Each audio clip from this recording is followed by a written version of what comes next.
Hi friends, welcome back to our YouTube channel Sushma Chandu vlogs Mandya.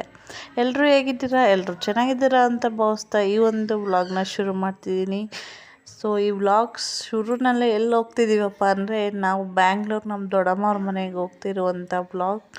ನಾನು, ನಮ್ಮ aunty, ನಮ್ಮ ಅಮ್ಮ, ನನ್ನ ತಂಗಿ, ಮಕ್ಕಳು ಎಲ್ಲರೂ ಕೂಡ ಹೋಗ್ತಾಯಿದ್ವಿ. ಅವ್ರ ಅಣ್ಣನ ನೋಡಿ ತುಂಬ ದಿನ ಆಗಿತ್ತು ಅಂತ ಹೇಳಿ ಅಣ್ಣ ತಮ್ಮ ಇಬ್ಬರು ಮುದ್ದಾಡ್ತಿದ್ರು. ಸೊ ಬಸ್ಸಲ್ಲಿ ಬಂದು ಇಳಿದು ಮತ್ತು ಸಂಜೆ ಆಗಿತ್ತು, ವ್ಲಾಗ್ ಕಂಟಿನ್ಯೂ ಮಾಡಲಿಲ್ಲ. ಅದು ನೆಕ್ಸ್ಟ್ ಡೇ ವ್ಲಾಗ್. ಸೊ ಅಲ್ಲಿ ಏನು ಅಡುಗೆ ಅಂತ ಅಂದರೆ, ಏನು ಮಾಡ್ತಾಯಿದ್ವಿ ಅಂದರೆ ನಾನ್ ವೆಜ್ ಏನೋ ಅಂತ ಅನಿಸುತ್ತೆ. ಸೊ ಎಲ್ಲ ಕಟ್ ಮಾಡಿಕೊಡ್ತಾಯಿದ್ದೆ ನಾನು ಕೂತ್ಕೊಂಡು. ಹಾಗೆ ಮಕ್ಕಳನ್ನು ಆಟಾಡ್ತಾಯಿದ್ರು, ಅವ್ರನ್ನೂ ನೋಡ್ಕೊಂಡು ಹಾಗೆ ಕಟ್ ಮಾಡಿಕೊಡ್ತಾ ಏನಾದರೂ ಹೆಲ್ಪ್ ಮಾಡಿಕೊಡ್ತಾ ಇದ್ದೆ. ಈ ಮಕ್ಕಳನ್ನ ಜೊತೆಯಲ್ಲಿ ನಾನು ಮಾಡ್ತೀನಿ ಅಂತ ಬರೋದು ನನ್ನ ಮಗ. ಅದು ಎಳೆಯೋದು ಇದು ಎಳೆಯೋದು, ಫುಲ್ಲು ತೀಟೆ ಮತ್ತು ಸಖತ್ ಕ್ವಾಟ್ಲಿ ಕೊಡ್ತಿದ್ದ.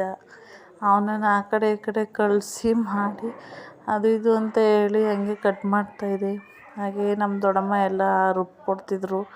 ನಮ್ಮಮ್ಮ ಅವರು ಎಲ್ಲ ರುಬ್ಬಕ್ಕೆ ಹಾಕಿ ಎಲ್ಲ ಎಲ್ಪ್ ಮಾಡ್ತಿದ್ರು, ನಾನು ಕಟ್ ಮಾಡಿಕೊಡ್ತಾಯಿದ್ದೆ. ಸೊ ಈ ರುಬ್ಬೋ ಕೆಲಸ ನನಗೆ ಇಷ್ಟ ಆಗೋಲ್ಲ, ಹಾಗಾಗಿ ಬೇಕಾದ್ರೆ ಕಟ್ ಮಾಡಿಕೊಡ್ತೀನಿ ಅದು ಎಷ್ಟೇ ಇದ್ದರು ಅಂತ ಹೇಳ್ಬಿಟ್ಟು ನಾನೇ ಕಟ್ ಮಾಡಿ ಎಲ್ಲ ಬಿಡಿಸ್ಕೊಡ್ತಾಯಿದ್ದೆ. ಅವರು ಎಲ್ಲನೂ ಒಂದೊಂದಾಗಿ ರುಬ್ಬಿ ಕೊಡ್ತಾಯಿದ್ರು. ಆಮೇಲೆ ನಾವು ಅಡುಗೆನ ಮಾಡ್ತಾಯಿದ್ವಿ.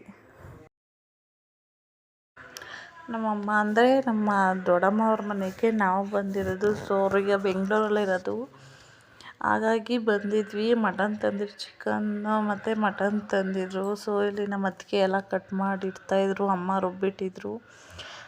ನನ್ನನ್ನು ಬಿರಿಯಾನಿ ಮಾಡು ಅಂತ ಹೇಳಿದ್ರು. ಸೊ ನಾನಲ್ಲಿ ನನ್ನ ಕೈ ರುಚಿನ ಮಾಡ್ತಾಯಿದ್ದೆ. ಹಾಗೆ ನಮ್ಮ ಅತ್ತಿಗೆ ಜೊತೇಲಿ ನಾನು ನಮ್ಮ ಅತ್ತಿಗೆ ಇಬ್ಬರು ಸೇರಿ ಅಡುಗೆ ಮಾಡ್ತಾಯಿದ್ವಿ. ಇಬ್ಬರು ಮಾತಾಡ್ಕೊಂಡು ಇಬ್ಬರು ಒಂದೊಂದು ಕೆಲಸ ಅಂತ ಹೇಳಿ ಇಬ್ಬರು ಮಾಡ್ತಾಯಿದ್ವಿ. ಸೊ ಎಲ್ಲರೂ ಜೊತೇಲಿ ಇದ್ದಾಗ ಎಲ್ಲರೂ ಸೇರ್ಕೊಂಡು ಜೊತೇಲಿ ಮಾಡಿದ್ರೇ ಚೆನ್ನಾಗಿರೋದು. ಸೊ ಮಟನ್ ಸಾಂಬಾರು, ಹಾಗೆ ಮಟನ್ ಕೈಮಾ ಮತ್ತು ಚಿಕನ್ ಬಿರಿಯಾನಿ ಇದಿಷ್ಟು ಮಾಡಿದ್ವಿ. ಸೊ ನನಗೆ ರೆಸಿಪಿನ ಶೂಟ್ ಮಾಡ್ಕೊಳ್ಳಿಕ್ಕಾಗಲಿಲ್ಲ, ಏಕೆಂದರೆ ಮಕ್ಕಳು, ನನ್ನ ಮಗ ಪದೇ ಪದೇ ಬಂದು ಎಳೆಯೋದು ಎಲ್ಲ ಮಾಡ್ತಾಯಿದ್ದ, ಮತ್ತು ಕೇಳೋದು ಎತ್ಕೊ ಅಂತ ಅನ್ನೋದು, ಹಿಂಸೆ, ಒಂಥರ ಹಠ ಮಾಡ್ತಾಯಿದ್ದ ಅಂತ ಹೇಳ್ಬಿಟ್ಟು ನಂಗೆ ರೆಸಿಪಿಯನ್ನು ಶೂಟ್ ಮಾಡ್ಕೊಳ್ಳಿಲ್ಲ. ಮಾಮೂಲಿ ನಾರ್ಮಲಾಗಿ ನಮ್ಮ ಮಂಡ್ಯ ಸ್ಟೈಲ್ ನಾಟಿ ಮಟನ್ ಸಾಂಬಾರು ಹೇಗೆ ಮಾಡ್ತೀವೋ ಸೊ ಅದೇ ರೀತಿ. ಹಾಗೆ ಇಲ್ಲಿ ಮಕ್ಕಳು ಕೂಡ ಅಷ್ಟೇ, ಅವಳು ಒಂದು ಸಲ ಅಮ್ಮ ಅಂತ ಬರ್ತಾಳೆ, ನನ್ನ ಮಗನೂ ಕೂಡ ಅಮ್ಮ ಅಂತ ಬರ್ತಾಳೆ. ಹಾಗಾಗಿ ಅವರು ಸಾಮಾನುಗಳನ್ನ ನಾನು ಕೇಳಿದ್ದನ್ನು ಕೊಡ್ತಿದ್ರು. ಏಕೆಂತಂದರೆ ನನಗೆ ಗೊತ್ತಿರಲ್ವಲ್ಲ ಅಷ್ಟಾಗಿ. ಅವರು ಕಿಚನಲ್ಲಿ ಹೆಂಗೆ ಇಟ್ಕೊಂಡಿರ್ತಾರೆ, ಯಾವುದು ಎಲ್ಲಿರುತ್ತೆ ಅಂತ ಅವ್ರಿಗೆ ಗೊತ್ತಿರುತ್ತೆ. ಹಾಗಾಗಿ ಅವರು ಎಲ್ಲನೂ ಕೊಡ್ತಾಯಿದ್ರು. ಸೊ ನಾನು ಇಲ್ಲಿ ಹಾಕಿ ಮಾಡ್ತಾಯಿದ್ದೆ. ನಮ್ಮ ಅಮ್ಮನಿಗೆ ಹೇಳಿ ಕರೆದ್ಬಿಟ್ಟು ಕೊಡ್ತಾಯಿದ್ದೆ. ಇಲ್ಲಿ ಇವರಿಬ್ಬರು ದೋಸೆಗೆ ಸಂಪ್ಳ ಹಾಕಿ ಇಟ್ಟಿದ್ರೆ ಇಬ್ಬರೂ ಮಿಕ್ಸ್ ಮಾಡ್ತಾ ಚೆಲ್ಕೊಂಡು ಕೂತವ್ರೆ. ನಾವು ಅಲ್ಲೇ ನಿಂತಿದ್ರು, ಅದನ್ನು ನೋಡಲಿಲ್ಲ. ನಮ್ಮ ಪಾಡಿಗೆ ನಾವು ಮಾತಾಡ್ಕೊಂಡು ಈ ಕಡೆ ಅಡುಗೆ ಕಡೆ ಗಮನ ಕೊಟ್ಟಿದ್ವಿ. ಅವರು ಅವ್ರ ಕೆಲಸ ಮಾಡ್ತಾಯಿದ್ರು. ಆಮೇಲೆ ನೋಡಿ ಅದನ್ನು ಎಲ್ಲ ಕ್ಲೀನ್ ಮಾಡೋದು ಎಲ್ಲ ಒಂದೊಂದು ಕೆಲಸ, ಒಂದು ಕೆಲಸ ಜೊತೆಗೆ ಇನ್ನೊಂದು ಕೆಲಸ. ಸುಮ್ಮನೆ ಕೂತಿದ್ದಾಗ ಮಕ್ಕಳುಗಳು ಅಷ್ಟೇ ಅವ್ರ ಪಾಡಿಗೆ ಅವ್ರು ಆಡ್ತಾರೆ. ಏನಾದರೂ ಕೆಲಸ ಮಾಡಬೇಕಾದ್ರೇ ಬರೋದು, ಬಂದು ಹಿಂಸೆ ಕೊಡೋದು, ಎತ್ಕೊಳ್ಳಿ ಅಂತ ಹೇಳೋದು, ಆ ಥರ ಮಾಡ್ತಾಯಿದ್ರು. ಹಾಗೆ ಇಲ್ಲಿ ನೆಕ್ಸ್ಟು ಬಿರಿಯಾನಿ ಎಲ್ಲ ರೆಡಿ ಆಯಿತು. ಸೊ ನಾವು ಎಲ್ಲ ಕೂಡ ಒಂದೇ ಸಲ ಎಲ್ಲರೂ ಕೂತ್ಕೊಂಡು ಊಟ ಮಾಡ್ತಾಯಿದ್ವಿ. ಮತ್ತು ಅದ್ರ ನೆಕ್ಸ್ಟ್ ಡೇ ನಾವು ಶಾಪಿಂಗ್, ಬೆಂಗಳೂರಿಗೆ ತುಂಬ ವರ್ಷ ಆಗಿದ್ದೆ ಎಲ್ಲ ಬಂದು, ಹಾಗಾಗಿ ಶಾಪಿಂಗ್ ಮಾಡೋಣ ಅಂತ ಹೇಳಿ ನಾವು ಚಿಕ್ಕಪೇಟೆಗೆ ಹೋಗಿದ್ವಿ. ಸೊ ನೋಡೋಕ್ಕೆ ಅಂತ ಹೋದ್ವಿ. ಹಾಗೆ ಅಲ್ಲೇ ಇಷ್ಟಾರೆ ತಗೊಳ್ಳೋದ ಅಂತ. ಸೊ ತಗೊಬೋದು ಅಂತ ನಮಗೂ ಅನ್ನಿಸ್ತು. ಹಾಗೆ ನಾವು ಕೂಡ ಹಾಗೆ ಚಿಕ್ಕದಾಗಿ ಒಂದು ಶಾಪಿಂಗ್ ಕೂಡ ಮಾಡ್ಕೊಂಡು ಬಂದ್ವಿ. ಸೊ ನಾನು ಇದೇ ಫಸ್ಟ್ ಟೈಮ್ ಬೆಂಗಳೂರಿಗೆ, ಅದು ಚಿಕ್ಕಪೇಟೆಗೆ ಅಂತ ಬಂದಿರೋದು. ನಿಜ ಹೇಳ್ತೀನಿ, ಶಾಪಿಂಗಲ್ಲಿ ಚೆನ್ನಾಗಿ ಮಾಡ್ಬೋದು ನೋಡಿಕೊಂಡು, ಆದರೆ ಮಕ್ಕಳನ್ನ ಕರ್ಕೊಂಡು ಹೋಗ್ಬಾರ್ದು. ನಿಧಾನಕ್ಕೆ ನಾವುಗಳೇ ಹೋಗಿ ನಿಧಾನಕ್ಕೆ ಸಂಜೆವರೆಗೂ ನೋಡಿ ಮಾಡಿ ತಗೊಂಡು ಬರ್ಬೋದು ಆರಾಮಾಗಿ. ಸೊ ಕಡಿಮೆ ರೇಟಾಗಿ, ಹಾಗೆ ಹೋಲ್ಸೇಲಾಗಿ ಯಾರಾದರೂ ತಗೋತೀನಿ ಅನ್ನೋದಾದರೆ, ಹಾಗೆ ಯಾವುದಾದ್ರೂ ಬಿಸ್ನೆಸ್ ಮಾಡೋದಿದ್ರೆ ಸೊ ಅಲ್ಲಿ ಹೋಗಿ ತಗೊಬೋದು. ಸೊ ಈಸಿಯಾಗಿರುತ್ತೆ. ಹಾಗೆ ಅಲ್ಲಿಂದ ಮುಗಿಸ್ಕೊಂಡು ನಾವು ಗೋಪಾಲನ್ ಆರ್ಕೇಡ್ ಅಂತ ಇದೆ ಮಾಲು, ಅಲ್ಲಿಗೆ ಬಂದ್ವಿ. ಸೊ ನೋಡೋಣ, ಅದೇ ರೋಡಲ್ಲಿ ಬರ್ತಿದ್ವಲ್ಲ, ಹಾಗೆ ಅಲ್ಲೇ ಬಂದ್ವಿ. ಅಲ್ಲಿಗೆ ಬಂದಮೇಲೆ ಮಕ್ಕಳು ಒಂದು ಸ್ವಲ್ಪ ಫ್ರೀ. ಆದರೆ ಅಲ್ಲಿ ಅವ್ರನ್ನೆಲ್ಲ ಹಿಡಿಬೇಕು ಅನ್ನೋದೇ ಒಂದು ಕೆಲಸ ಆಗಿತ್ತು. ಹಾಗೆ ಇಲ್ಲಿ ಲಿಫ್ಟಲ್ಲಿ ಬರೋದು ಈ ಥರ, ಇದನ್ನು ಏನಂತಾರೆ ಅನ್ನೋದು ನನಗೂ ಗೊತ್ತಿಲ್ಲ. ಅದರಲ್ಲಿ ಬರ್ತಾಯಿದ್ವಿ. ಸೊ ನನ್ನ ಮಗನ ಫಸ್ಟ್ ಟೈಮ್ ಬೆಂಗಳೂರಿಗೆ ಕರ್ಕೊಂಡು ಬಂದಿದ್ದೀನಿ, ಚಿಕ್ಕವನನ್ನು.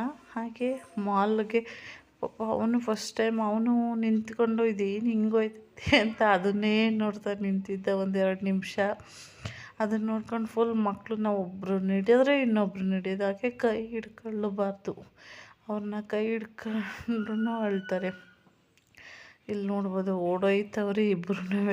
ಅವ್ರನ್ನ ಹಿಂದೆ ಓಡೋಗಿ ಹಿಡಿಯೋದೇ ದೊಡ್ಡವ್ರ ಕೆಲಸ ಆಗಿತ್ತು. ಒಬ್ರು ತಪ್ಪು ಒಬ್ರದ್ದು ಹಿಡಿಯೋದು. ಹಾಗೆ ನನ್ನ ಮಗ ಅಲ್ಲಿದ್ದ ಅಂಗಡಿಗಳು, ಆ ಗೊಂಬೆಗಳನ್ನೆಲ್ಲ ಹೋಗಿ ಮುಟ್ಟೋದು, ಮಾತಾಡ್ಸೋದು, ಆ ಥರ ಮಾಡ್ಕೊಂಡು ಬರ್ತಾಯಿದ್ದ. ಅಲ್ಲೆಲ್ಲ ಫುಲ್ಲು ಹೋಗ್ಬಿಟ್ಟೋದು, ಗ್ಲಾಸ್ ಓಪನ್ ಇರುತ್ತೆ, ಹೋಗ್ಬಿಟ್ಟು ಒಳಗಡೆ ನಿಂತ್ಕೊಳ್ಳೋದು. ಹಾಗೆ ರಿಲಯನ್ಸ್ ಟ್ರೆಂಡ್ಗೆ ಹೋಗಿದ್ವಿ. ಸೊ ಕಲೆಕ್ಷನ್ ಎಲ್ಲ ಚೆನ್ನಾಗಿತ್ತು ಅಲ್ಲಿ. ಆದರೆ ಸ್ವಲ್ಪ ಕಾಸ್ಟ್ಲಿ ಆಯಿತು. ಸೊ ನಾವಂತೂ ಬೆಳಗ್ಗೆಯಿಂದ ತಿರುಗಿ ನನ್ನ ಫೇಸ್ ಅಂತೂ ಫುಲ್ ಒಂಥರ ಟ್ಯಾನ್ ಆದಂಗೆ ಆಗ್ಬಿಟ್ಟಿತ್ತು. ಹಾಗೆ ಇಲ್ಲಿ ಹೊರ್ಗಡೆ ಬರ್ತಾ ನನ್ನ ಮಗ ಈ ಗೊಂಬೆಗಳನ್ನ ನೋಡಿಕೊಂಡು, ಅದು ನಿಜವಾಗ್ಲೂ ಅದು ಹುಡುಗಿರು ಅಂತ ಹೇಳ್ಬಿಟ್ಟು ನೋಡ್ತಾ ಮಾತಾಡಿಸ್ತಾ ನಿಂತಿದ್ದ. ಅದನ್ನು ಕ್ಲಿಪ್ಪಿಂಗ್ ತಗೊಂಡೆ ಅಷ್ಟೇ.